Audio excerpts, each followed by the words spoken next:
Hey everybody, I'm Stacey J. And I'm Chuck Duran. Welcome to part 2 with the phenomenal Lex Lang. Are you ready? Let's meditate. Part 2. Yes. What have you found to be stumbling blocks for voice talent, either in the audition process or the recording process? Because you've been on that side of the glass. Right. Let's see. I think, you know, like we said, getting into the characters and like understanding what you feel about the person you're talking to, that's a huge stumbling block. A lot of auditions happen where people will just read the copy in a character voice. Right. And they don't like become that character interacting with somebody else. Exactly, which is everything. Yeah, it's everything. And More, it took me forever to learn how to do it, like just to like be relaxed enough with myself to go, okay, this guy's supposed to be cranky. Okay, I have a voice I want to do. Now, how would I be cranky right now? Like, that's the key. How would you be doing what you're being asked to do? Yeah. You know, so that's a big stumbling block. You know, I was teaching a class over at the Don LaFontaine Voiceover Lab. Sure. And, you know, the students were all so eager and excited about acting, but when they were brought up to the mic, they literally just like thought they had to put on this voice and then read in a certain way. Like if it was a bad guy, they had to be like, "You will never be that way to me," you know, and it was like, just, okay, drop that, let's start again and just like relax and like tell somebody that you know that you're upset with that they'll never be that way to you, or whatever the line might have been, exactly. you know? And right away, like it switches on, and then I go, okay, now add a little more sinister to it. Okay, so then they add a little, because it's kind of in that layers, the way I break down a voice match. Right. Yeah. It's kind of the same way. Like, let's get to the core, a human being, or an alien, or a pig, or whatever the character is, right? Yeah. And then once you're there, let's start layering a few things. And then I like to, personally for my own auditions, I like to wrap around, I come from a very strong improv background, so I like to wrap improv all around it, but only deliver the lines that are written. So like I'll do a minute of goofy weirdness before a character that's kind of goofy, and then go into the read, and then delete both ends. Yeah. Nice. You know? I see. Okay, cool. So I spend more time in the booth than just the copy. Right. Yeah. So Very it's thorough, this very one. thorough. Yeah, that is very cool, man. love I that. like that a lot. Hey, I got another question for you, dude. Okay. God, good thing. So you work in all these different areas, right? You got commercials, animation, trailers, promos, all this stuff. And so what do you feel as a voice actor, okay? What do you feel is your big strength? I think it would be improv. Okay. And knowing myself. Knowing myself well enough to kind of know what to bring. And like I said, you know, this is actually in the last couple... You're saying knowing yourself, as other people sometimes say, you need to find yourself or find your voice. So is that what you're talking about? Like you know what that is? You know who you are? Well, just knowing like what your own values are, knowing Just what... a deeper knowledge of like what makes you tick, you know, what gets you excited, what makes you upset, what makes you sad, what makes you happy, you know.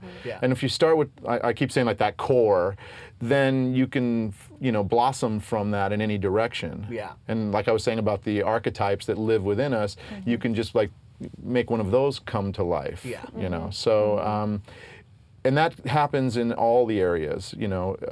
Doing Walla for movies, you know, it's all improv, and I admire the actors that are part of these Walla groups that are in these big movies, because they come in, they have a little cheat sheet maybe, or an iPad with a few little words on it, but they're improvising lots of content that mostly never gets heard because it's all background stuff, you know. Right. But you know, having a solid grasp of improv, knowing your instrument. Like being able to, just like a guitar, you know your guitar, you can play bar chords, or you can play open chords, and then you can play the single notes, and you can do the hammer-ons, you know, they're all different. Yeah, and you can do a little whammy bar. You can do whammy. I like the whammy. Yeah. And so, okay. Dude, we got like jam later, dude. It's We got a jam, dude. It's like Bob and Ted Guitar Edition over there. Yeah, it is. So. He's basically saying that he allows himself to be himself, but also allows himself to play. Yeah, exactly. You know, and be loose and just play, have a good time. Yeah. And know yourself enough to like how you would react to something. Yeah. And even how you wouldn't react to something, you know.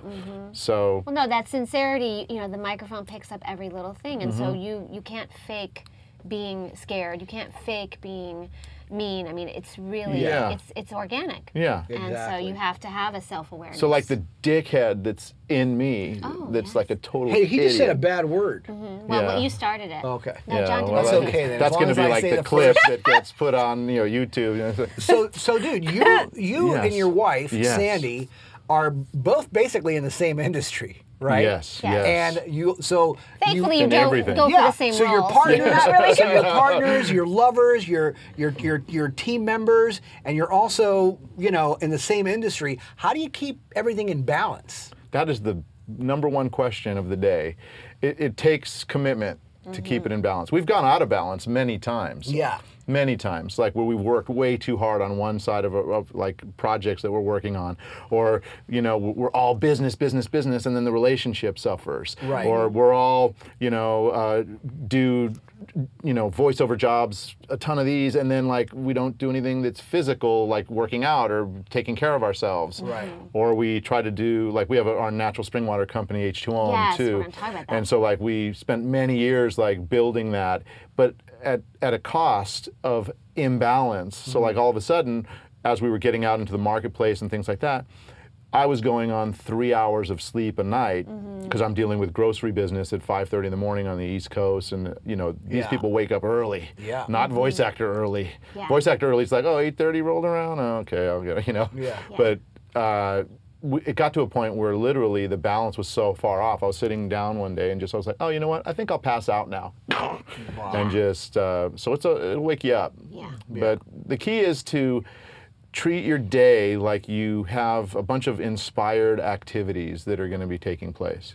Meaning, you know, you gain pleasure or you have some kind of love, like in spirit, people say is inspired, you know, but like just that part of you is excited about what you're doing.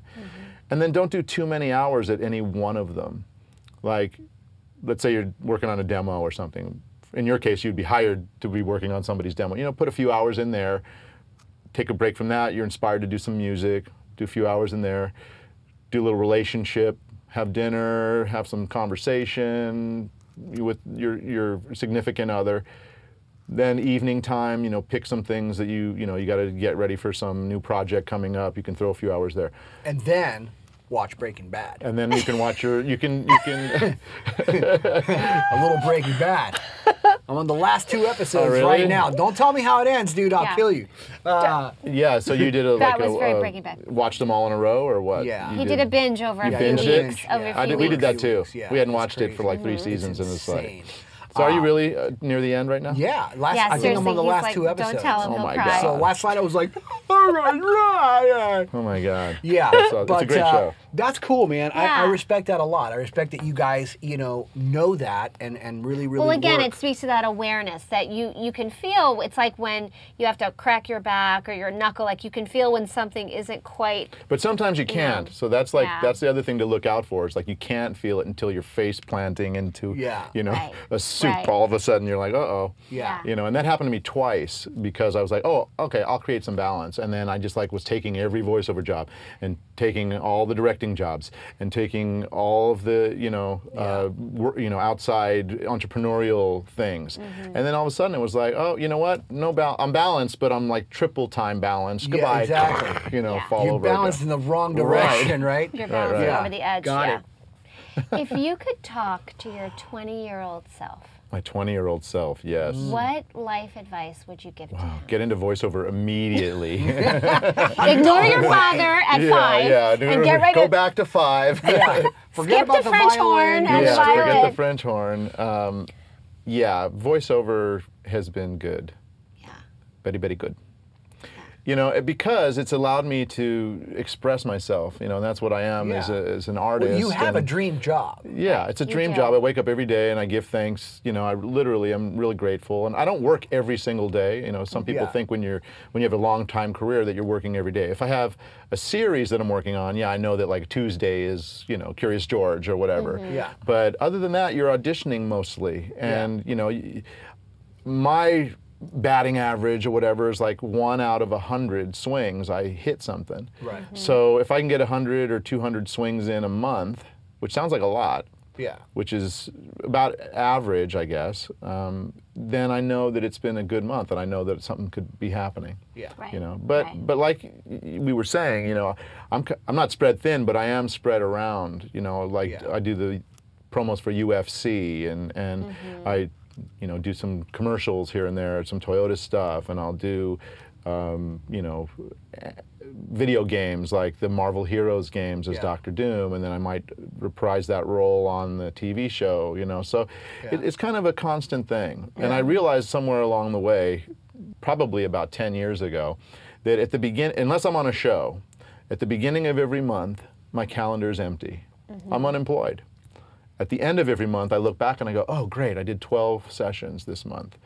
Or I did, you know, 5 really big ones, or 1 awesome one that I've always wanted to do. But I always look back and go, okay, the calendar filled up. So now, after, this is my 20th year, in October will be 20 years that I've been doing it.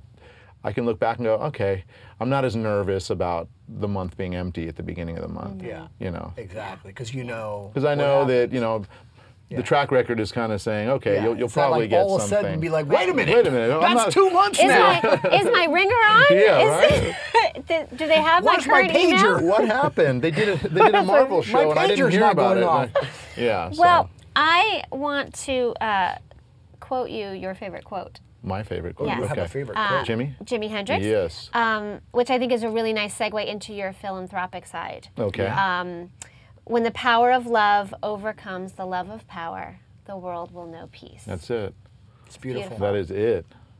Wouldn't it be nice if all the world leaders could just like take that in? Yeah. Yes. Absolutely. Yes. But they're too power hungry, you know? They're all just... Yeah. I think Donald Trump will. Oh, yeah. He's going to get He that doesn't down. need power. He's got money. He's like, what? Just hairspray is all he needs. He's like, didn't I buy power? I bought Yeah, that. I bought power I last got week. my own power. Wait a minute. And I'm not selling it. I so. think I trademarked that, Upper didn't Manhattan. So you and your lovely wife, Sandy Fox, have co-founded, you have the Love Planet Foundation. Love Planet Foundation, yeah. And the H2 Ohm Water. H2 Water, yeah. Tell people about that. Yeah. And, you know, maybe how they can get involved and just know Absolutely. more about it. Love Planet Foundation, we'll start with that. Loveplanetfoundation.org.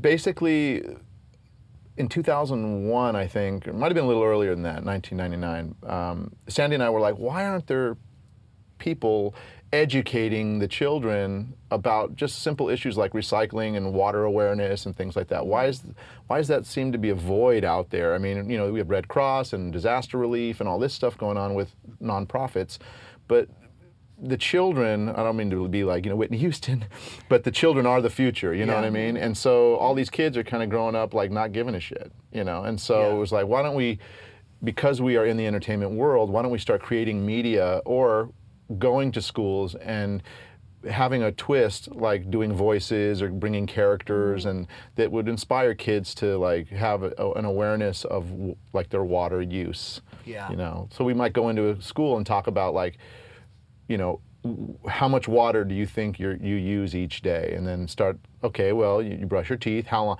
is it running the whole time? Okay, you take a shower. How long is your shower? And most of the kids that we've asked that are probably in the area of, say, 8 to 12 years old, maybe 13, the average shower lasts about 45 minutes. Wow. Wow. 45 minutes. I said, how long are you in the shower? 45 minutes. So we have the kids to blame The for kids, not having water. the kids are sucking up It's the almonds, the beef people, and the kids. No. Wow. So we simple things like, okay, soap up the sponge, up one side, down the other side, rinse. Now it's a 2-minute shower, you know. So. Yeah. And then we talk about recycling, and Sandy and I both became on the Speakers Council for Heal the Bay. So whenever there's an outreach to like clean up the beaches and things like that, and you go there and there's like a Heal the Bay guy in a shirt that says Heal the Bay, and he's going to say, the waterways, and it gives you a little instruction as to why you're cleaning things up. Yeah. That's Sandy or I, you know. Oh, okay. We do a lot of those. And so, you know, it's a way for us to give back because we feel so blessed in what we're doing already that it's like, okay, tithing is good, you know. Yeah, so good. Right. so that's balance right there, buddy. Love that. Yeah, you know, and giving back. we don't always get to do as much of it as we want, because, you know, as you know, schedules fill up and you look back and you go, oh, that was 2014. We didn't talk this year, did we? We didn't go to any, we went to one coastal cleanup last year. Ooh, okay, well then 2013 we did 11 of them or whatever, you know, so. Right. So if people go to the loveplanetfoundation.org, they can help you. Yeah, you in can. their own communities. And absolutely. There's a lot of stuff you can do. That's there. awesome. Yeah, so that's good. So you can give back. Yeah, you can give back. You can go just, stand and you do can just that. donate, because the thing we're doing now is we're going to start creating multimedia so that we won't have to go into the schools. We'll just provide the school with the multimedia, and we'll hopefully get it into all the districts, and people will just play it, and it'll be like fun characters that the kids know because we're voice actors. Very, very and cool. inspire them. And then H2Ohm. Yeah, H2O. H2Ohm. It was inspired by a bunch of really amazing, I mean, the story itself could be a show of its own. Yeah. So I'll like Reader's Digest it into... Reader's Digest. Remember Abridged. that? Yeah. Very few people remember Reader's Digest. I do. You probably don't. I read every single one of them. Vaguely. No, I'm kidding. It was like my parents' little book in the bathroom or whatever. You know? The It was Reader's like, Digest, It was just yeah. like something they could read a short story in 4 minutes, Yeah. and you know, like so you'd say, "Give me the Reader's Digest version," you know, of the story. So Sandy and I had a bunch of synchronistic events that led to this very powerful dream that I had, where I woke up in my bedroom. It was 4:30 in the morning, and instead of it being completely pitch black, it looked like someone had lowered a giant banner that was lit from behind me, and it said H2Ohm, water with intention. And I was just looking at it, sitting in my bed going, H2Ohm, water with intention. And then just like a Superman's credit, all of a sudden words love, gratitude, prosperity, willpower, joy, peace. And I'm kind of like tripping out a little bit because I'm sitting in my bed. I'm going, Dude, you were having a I flashback. probably from- was. You're like, is quite it frankly, 84? tripping days. From the tripping days. And so I was like, okay. So I say, are you seeing this? To Sandy. Of course she's not. She's like, She's well, like- seeing It what? was so She was polite of like- you to ask I was her, like, are though. you seeing this? She's And like, she's like, you're on your no, own, hold on. babe. So she clicks the light on, you know, and then poof, everything just kind of fades out. And we looked it up the next day. It had never been done. We looked up all the trademarks. It had never been done. And we were thinking, like, we don't want to start a water company. I mean, why would we start a water company? We're happy voice actors, you know. It's, why? Don't do it, you know. But it kept leading us to the next thing, to the next thing, to the next thing. And eventually we said, okay, look, let's make one pallet of water for two of these intentions, love and perfect health. So we made these labels that said, oh, the water brand is based around the idea that you put positive words on the label to encourage you to have positive thoughts during your day. That's cool. And the intention infuses into the water. You Well, drink the that's like water that's like a secondary idea that, like, the Japanese water researcher Dr. Masaru Emoto, he took these beautiful crystal photographs of water before and after people would set their intention towards it. Yeah. So the photographs all showed that after the people set good intentions, that the water created a formation that was just absolutely beautiful, just these spectacular crystals that would form. And when people set bad intentions, like I hate you or you're ugly or things like that, they would form really badly. It would almost look like melted wax. So a lot of people attach that idea to our water because of his work. But I love that. we became really good friends with him, and we went to Japan and took photographs of H2Ohm and did all this other cool stuff. Wow. But yeah, the water is primarily there to encourage you to be inspired to have positive thoughts. Can people get it? How can they get it? They What's can. happening? They can. So it's taken a long, wonderful journey. And during the first 5 years of our business, we did a test market in the retail space. So we were in all the Whole Foods and all the natural food markets west of the Rockies, like 324 markets. And we did, you know, self-funding, and then we had like a friends and family round and things like that. But at some point, we decided we had to take the retail space out of the picture to go into the next level of funding, which is like big boy funding. Right. You know? And so the answer to your question is people can get it online still, because we still manufacture and we do. People can also go to the Chopra Center down in Carlsbad. So anybody who does a program with Deepak Chopra or anything like that, they get H2Ohm as part of their stuff. Cool. We partnered with him a couple of years ago. And Amazing. so now what's happening for the brand is that we finished the test market, success. And now we're bringing on some beverage industry big hitters to manage the brand into the retail space again. Cool. So yeah, That's very be cool. on the lookout. And again, the website is So it's evolving. H2ohmwater.com. okay. There it and, is. H, the number 2, then OM letters like OM. like when you meditate, Yep. and then .com. water. Water.com. Yeah. I Beautiful. love it. Yeah. I love Get it. down. Get I'm down. gonna have me some love water. Yeah, that's right. Well, and you mentioned Deepak Chopra. I'm a huge fan of his writing. You are a certified meditation instructor. Yes. So, Again, that's an H2OM. Yes. H2OM took me to that direction. Yeah. And it's the best thing ever. Like if nothing were to ever happen with H2OM again, which it Yeah. will, something Yeah. will happen, because it has its own life. It's like Yeah. a kid born, and all of a sudden it's like, okay, Yeah. we're Okay, going, bye. bye, mom, we're going to college, you know. So it would still have been like the greatest thing ever, because I used to never know how to meditate. Yeah. I used to always think I was getting it wrong. And most of the meditation things that I looked into were what is called active mind meditation. And that's all good if you want to set intentions and you want to kind of get your head like on a laser beam focus kind of thing. Yeah. But the type of meditation that I do is called primordial sound meditation. It's also known as mantra-based meditation. And that is more about realizing a couple things. One is that we're not our thoughts. We have thoughts. So basically there's a thought, it ends, and another thought goes, takes over. Yeah. That one ends. Next thought pops up. And for most of us, that's just like, they're almost linked. It's like thought, thought, thought, thought, thought. Right. You don't get a lot of downtime in between the thoughts. So the idea about meditation, this type of mantra meditation, is that you use a mantra. I'll use the word Om, for example. Okay, in this particular stuff that we teach, you actually get your own mantra that was based off the time when you were born and where you were born, and like just, a lot of different factors to give you your own mantra. But let's just say, for the sake of this discussion, that Om is the mantra we're going to use. Okay. Okay. So the idea would be you want to settle your thoughts a little bit, because you're just jumping from thought to thought to thought to thought, right? Yeah. Now, are you teaching us how to do this right now? I can if I'm sort of. You mentioned it during the break, Your but eyes are- this is Chuck's eyes are Because this would be kind of cool if you guys can actually join along and Participate. actually participate in this little meditation little mini instruction. meditation Yeah, class. let's try that. Okay, so the idea first is that our thoughts kind of go back to back with each other, right? And our thoughts are happening in our head, and it's the voice in our head, right? So now, just so that we can get a hold of the voice in our head, let's count to 4 silently in our head. So you heard yourself count to 4, right? 1, 2, 3, 4 in your head. Yeah. You weren't thinking about email. You weren't thinking about walking the dog. Right. You were counting to 4 in your head, right? So now we know we can grab that voice and tell it what to do.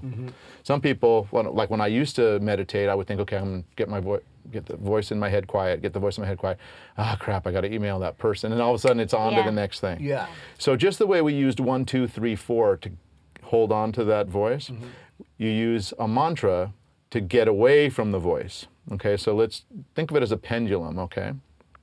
So you close your eyes, you sit comfortably. Remember, meditation is like comfortable, there's no stress, Relaxed, there's no forcing, it's natural. It's like our natural state is to get to that. No heavy metal in the background. No heavy metal in the background. I would not even recommend any music in the background. The quieter the space, the better. Okay. Okay, so you sit quietly, you have your eyes closed. We don't have to close our eyes for this moment. If you want to close your eyes at home, go ahead. You can talk them through it, Lex. I'll talk you through it. So then, you know that your mantra is Om. Okay, so you just start repeating that gently. No force, no concentrate. It may change while you're saying it. It may become faster, it may become slower. You're not making a vocal noise, so you're not going You're just in your head. That same voice that counted to 4 is now just saying Om. And you just let it happen very organically. Om, Om. And just let there be a space after each one. Om. I'm not thinking about email in that space, it's just Om. So then you may realize that suddenly you're having a sensation in your body, or a thought in your mind, or a noise in the environment. It might distract you all of a sudden. But whenever you notice that your attention is being taken away from your mantra, you gently bring it back to the mantra. So what happens eventually is, as you're doing the mantra, and the one I teach has 3 pieces to the mantra, but we're just going to say, for the sake of it, it's just Om. So as you're saying Om, there's a gap. Om, there's a gap. Well, that gap where nothing is happening is where your truest self lives. Like it's just like anything can spring. The idea is like once you have a thought that ends, this gap here is this space of infinite possibilities, and anything can come up next. So the more you sit in that space, just quietly, not having to do anything, just like letting yourself like be free of the clutter, the more you take out into the regular world, like once you're done meditating, because you don't have to do anything. Like it's not like, okay, I'm meditating, and now I better take out this stillness back into my session. You know, no, none of that. You just let it go. You're done with it. You meditated your 5 to 30 minutes or whatever long you want to do, and then you just go about your regular life. And what you see is that it almost seems like time slows down a little, and instead of reacting to things, you know, like having a knee-jerk reaction to something, instead you make conscious choices about things. You respond to things instead of reacting to them. You live in the gap. Well, it's actually more like this. Like, let's say you're on the beach and you're sweating, it's super hot, right? And that's like all the thoughts. The beach is all the thoughts. And then you say, you know what, I'm gonna go in the water. So you go into the water where it's really nice and cool, and you're just swimming around, you're not having the thoughts, you're totally feeling cool. And then you go, you know what, I'm gonna get out and go back on the beach. Well, for a while, your hair's still wet, your suit's still wet, it's cooling you off on the beach. You don't have to do anything. It's not like you're like, okay, now I'm bringing the beach out with me. You're not thinking that, you just get out of the beach. Same with that. If you visit the gap, and then when you're out of it, it's hanging on with you, and it's lives with you, and then you start seeing like there's all these, you know, synchro-destined events that happen, and as you look back on things that have happened prior, like I can go all the way back to, you know, before I was in theater, and see how like they all line up, and then the bad girlfriend breakup, oh, that lines up, and then there's the music school, and the music school landed onto the you know, voice thing, and the voice thing landed to this and this, and now here I am, you know. So eventually you see that everything, like the universe has this perfect organizing power, and it's always doing it. And the times we have the most difficulty in our lives is when we want to steer the universe. We can have intention, and we can set intention, and that's why, you know, as part of meditation, we say before you actually get into the meditating part, you ask yourself these 4, what they call soul questions. Who am I? Like, who am I really? What do I want? It can be physical, emotional, ethereal, material, whatever. What am I grateful for? And what is my purpose in life? How can I use my unique skills and gifts to better myself and others, you know? And then you meditate. So it's kind of like dropping a bunch of little seeds next to this river or next to the ocean, where I'm not worried about those seeds anymore. They'll grow because they're going to be watered. So that's the basics. Love it. I dig it. I love it. But the cool thing is that people can go to lexlang.com because you teach. I do teach. And I Sandy do private, teaches, yeah, right? she does. Yeah, She does. so would you teach by Skype? Could you do it for our we do viewers all Skype. over the world? Absolutely. Anyone in Yay, anywhere in the world, you want to Wow. learn meditation? Go to lexlang.com. Lexlang.com. Just click the meditation button. We're there, baby. Okay, so let's talk about your music. Yes. Got some really, you're a singer, songwriter, musician. I love, you know, our wonderful camera guy, Paz. He's a musician. I love being the president. I mean, I'm a dancer, so it's like I love, you know, love music. There's always music around. So what were your inspirations for writing the music you did? And just give us a little Reader's Digest. Music had several faces for me. When I was young and I was messing around on the piano, it was like 24 hours of love songs. Everything was a love song, you know, Barry Manilow and whoever else wrote any kind of love song, Neil Diamond, whoever, you know, maybe, or Styx or whoever, you know. And, but when I discovered the guitar, love songs went out the window, and like Van Halen came in the window. So suddenly it was like Van Halen, Led Zeppelin, you know, Cinderella, like all these 80s bands, of course, you know, that was when I was involved deeply into it. So, yeah, and once I got the bug, I just couldn't put down the guitar. And so over the last 20 years, I've been playing guitar and keyboards and little bit of sax, but bass, you know. Anything I can get my hands on to play, if people are playing, I like to do it. And for a long time, I would take my guitar with me whenever I'd go traveling, because I would always try to find a blues club, because that's kind of my roots were in blues with, you know, old Stevie Ray Vaughan stuff and just, you know, old blues stuff that nobody even knows about, you know, this old stuff that Zeppelin was pulling from. But it's taken a real journey, because it went from these love songs, then it went into like this really heavy rock stuff. And then that kind of like morphed into what my first CD was about, which is kind of like if you cross Seal with like, I won't say Zeppelin, but like a little bit of Pink Floyd and a little bit of Zeppelin influences.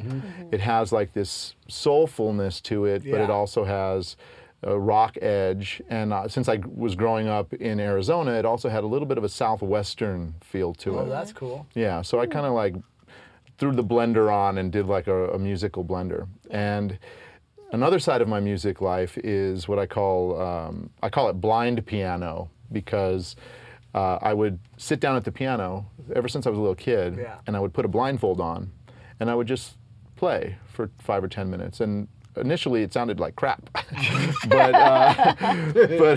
but as I got better at it, suddenly I was like, oh, okay, this is kind of starting to sound good. And it became like a real new age classical sound, like really good for, you know, dinner music, you know, in the background, or, you know, if you smoke a little bowl. No, wait, I didn't say that. But he like, said that. I didn't say it. We have it on like tape. Windham Hill, that Windham kind Hill, of thing? exactly, Windham Hill. Okay. Yeah, like George Winston and those guys. Yeah. So I was influenced a lot by Windham Hill, and eventually I was playing so much of this like not looking piano that my wife Sandy said, you gotta record this. I mean, you're playing every day like an album worth a day. You gotta record it. And I was like, well, I'm gonna make too many mistakes. She's like, just record it. So I recorded it, and I released it a couple years ago. The first one's called First Light, and it's just relaxing piano music. It's really nice. You can hear that on lexlang.com as well. It's really nice. Thanks. Yeah. That's Sandy. She's had some good ideas. I'm telling you right now, dude. You need to hold on to her. I hope she's getting a commission. She's 20 years this year right? with her. That's like 100 years in Los Angeles. In Los Angeles time, Like, in any time. In Hollywood years, that's 150 That's so years. funny. It's funny about your blindfold thing, because I remember back when in the rock and roll days, you know, when you play classical guitar, your guitar's up here. Right, you're like this, or like this, exactly, right. And then, but when you're playing like, you know, hard rock and metal, your guitar is like way down here. And so the trick was that if you really wanted to look cool, you didn't need to look at your guitar for the changes. Of course, man. You're just and I loved that. So the way I practiced was I would blindfold myself at rehearsals, and I would literally just, you know, be playing in front of the mic, because you get that perspective there, and listening and really trusting your ear, and just playing. Now when the solo time came, that's when we had problems, because it was like I have to be like, okay, because there's no way, right? And then go back down. But man, that was so much fun to just do that. Yeah, and then live, it got to the point where it's like you can look, but you didn't have to. Yeah. And it was really cool. I love it. I think we formed a new duo group here: the blind pianist and the blind the guitarist. blind guitar player. 3 blind mice. We just need Jess to put a blindfold on and Jesse sing. will sing blindfolded. That would be easy, right? I love it. Man. That's so cool. No, but you guys definitely need to check it out. It's really cool, and the songwriting's beautiful. Oh, There's some thank you. Beautiful songs. Thank you. I'm actually I'm in a new project right now, a new album coming in 2016. Nice. And it's the Twitter is called Following Floyd. Our Twitter. Yeah. And the band name, it's kind of a funny, another story, another time, but it's called Otis 9. So you can go to otis9.com, OTIS number 9.com. Okay. And you can get a little flavor of what this is going to be about. We'll stay tuned. Yeah, and that was kind of born because I wanted to play in a band again, but as you know, it's really hard to get a bunch of guys together once a week even. It's like a nightmare. Yeah. So this friend of mine from music school lives a few blocks away, and I said, hey, why don't we get together and just do some jamming together? Yeah. And he goes, hey, dude, I got a full drum set up at my house, completely mic'd. I got a keyboard. Let's do some jamming. So I went over, and what we do is one of us will be on the drums, and one of us will be on the keys, and we'll record for like 20 minutes. You know, every 5 minutes we'll take a little pause like we do here, you know? Yeah. And then he would jump on the guitar and I would jump on the bass. Right. And then we would just start over at the beginning of that recording, throw some headphones on, and then we would record, improvising the whole thing. Like we never were smart enough to say, let's go C, G, D, and then we'll go to A minor for a couple bars, and we'll go back to D or whatever. Just you know? whatever. We're just like, you know what? We're just jamming. Let's like make it completely freeform. So we would do freeform, and after about 200 times doing this, hundreds of recordings, we started getting good at it. And then it was like, oh, let's do freeform. Okay, so like it starts off in the key of B flat, and then all of a sudden it's in C for a while. Now we're in E flat, but it's never like these, you know, hard jolts on the ear or anything. Yeah. So, and eventually it started sounding a lot like the Pink Floyd influence had really taken the sound somewhere. So. Otis 9. Otis 9. So that's cool, man. Look forward. You gotta let us know when you have some of that stuff. I sure will. I love that. Absolutely. I will. And you can get a little baby taste of one of the jams on the website. It automatically plays when you go to it. Oh, nice, nice. Hey, Lex, how do you define success? How do I define success? For yourself. He doesn't have an answer for that. I have a feeling. Well, Jamming right now I with think mine. the answer, I'm playing a song that I was thinking of yesterday. Yeah. I think really it comes down to waking up and feeling happy, or at least feeling like, you know, you don't have anything, you know, that is rubbing you the wrong way from the moment you open your eyes, you know? It's like, success I don't think is, sure there's a monetary success, and sure there is a career success, you know, when you get to the level of like The Simpsons where you're making $1 million a week or whatever, you're like, I got monetary success That's down stupid or whatever. success. That's stupid success. Yeah.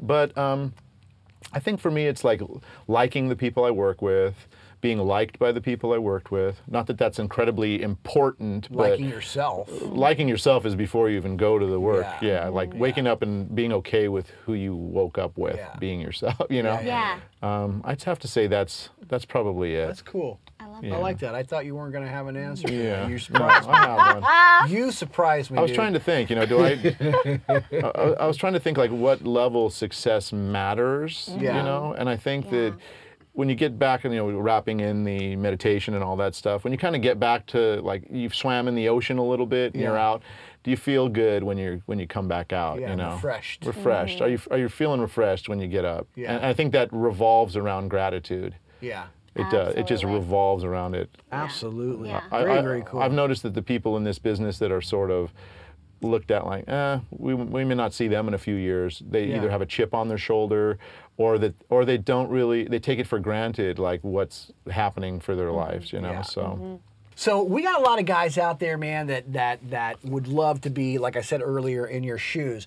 What advice would you give people out there that want to get into the voiceover business, or that maybe are already kind of in the trenches a little bit? What advice, what words of wisdom do you have for them? Words of wisdom. I got to break the wall again for this one. Hey. Yeah. No, let's see. Words of wisdom. Well, firstly, no matter what level you're on, my friend D. Bradley Baker has a website called I Want to Be a Voice Actor. Yeah. If you've never been on it, good. go to D's site, check it out. It's got so much kick butt information. It does. So like that's number one. Yeah. That'll give you an idea whether you should be a voice actor or not. The other thing is, you know, consider what you're about to step into also. You know, like voice acting is voice acting. It's not like my uncle told me I had a cool voice and so I should be a voice actor. Yeah. It's also not like, don't do it because you want to make money. Right. Do it because you like acting and you like doing improv and you like doing voices. Yeah. You know, like that's the main reason. That would be like my first bit of advice. Like, why do you want to be a voice actor? You know, and you probably asked that question a million times. Yeah. To all kinds of people, not just here, but so that's the first thing. The other thing would be, once you've decided that voice acting is because you love acting, then keep training nonstop. I still train. I'm still in classes after 20 years, you know, and it's not voice classes. I teach classes, which is a class in itself. Like anytime you have to teach somebody something, you walk away having learned a thing or two. You learn more than them. But No, I just kidding. yeah. Wait a minute, Wow, I didn't could know do that this. If I did what I tell these people to do, I could book huge. something. So, so that's one thing. Yeah. And then, you know, it doesn't always have to be a voice acting class. It can be just an improv group. like I take scene study classes, you know, on camera stuff, because I eventually maybe will go back into it. I've had enough people in voiceover sessions saying, "You got a good look," kind of like Richard Grieco. No, they don't say that, right? but they say, Richard you know, Grieco. you got to go back on camera again. So when I take classes from different teachers, it's usually something where I can dig deep into the role and do some really scenes that involve a lot of emotional content and, you know, some diversity within the scene and that sort of thing. So, yeah. So I would say keep acting, get into improv. If you don't have improv, you know, a group around you, make one. You know, you got 5 friends, call them up and say, let's. Especially nowadays, you can shoot things on your phone. Totally. So you can make a whole movie on your phone. If we had iPhones when I was a kid, I mean, I was making Super 8 movies as a kid. If we had iPhones, forget it. We would have made like epics. Totally. We had Billy West on the show, and he was talking about, he actually did it. Yes. Did he make a movie on the show? No. He put up a video on YouTube of some lady talking, and he had a conversation with her. She's like yelling and stuff. She's like yelling. He goes, "Well, what are you talking about? I didn't do that." She's like, "I'm not your brother." Well, listen, I told you once. What? How can you call me that? It's amazing. So improv. So there's so many resources. Improv. Yeah. Pretty neat. It's really awesome. I love that. Very, very cool. Okay, Lex, you know, you've seen the show. What page? Pick a number. What page? I don't know. What page? I guess I'll say 55 because that's a number that has always been around. You like that? 55. Okay. 55. Right. Because you can't drive? 55? 55. Okay. If you were to perform in the circus, what would you do?